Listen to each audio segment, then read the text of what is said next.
Шумски пожари во Канада, поплави во Либија, две катастрофи во година заради екстремни временски услови.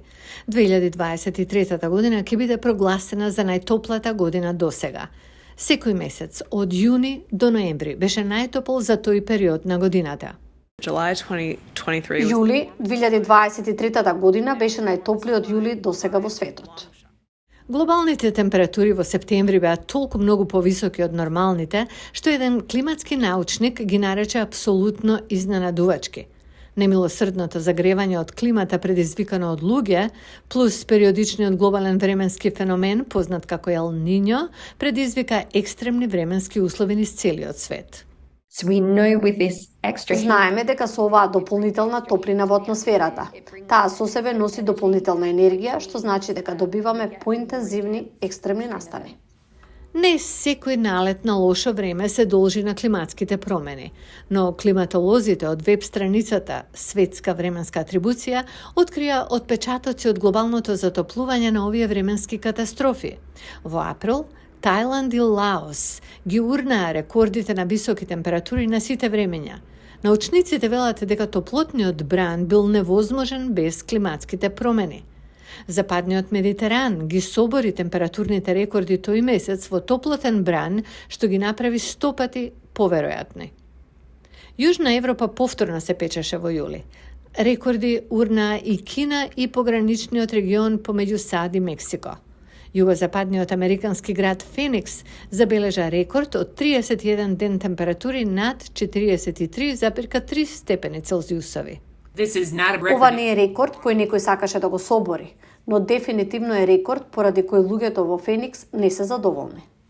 Интензитетот на овие топлотни бранови беше речиси невозможен без климатските промени, според Светската временска атрибуција, но на денешната пожешка планета можеме да ги очекуваме на секој 5, 10 или 15 години. Повисоките температури побрзо ги сушат почвите и вегетацијата.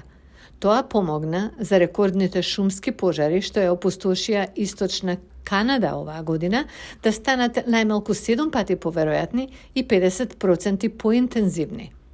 Но исто така ги предизвика големите суши во Сирија, Ирак и Иран, како и кризата со безбедноста на храната во Сомалија и остатокот од Африканскиот рог.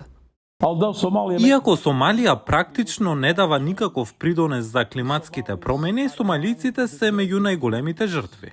Климатските промени ги интензивираат сушите, но и поплавите, бидејќи потоплиот воздух задржува повеќе вода, што значи посилни дождови.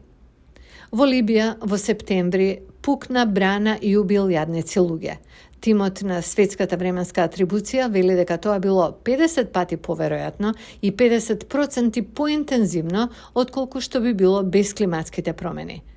И поројните дождови во ноември во Африканскиот рог беа близу двојно поинтензивни. Сушата доведе многу луѓе во областа на работ на она со што може да се справат. Сето ова проследено со поплави навистина покажува дека границите на она што луѓето може да се прилагодат навистина не се далеку во многу делови од светот.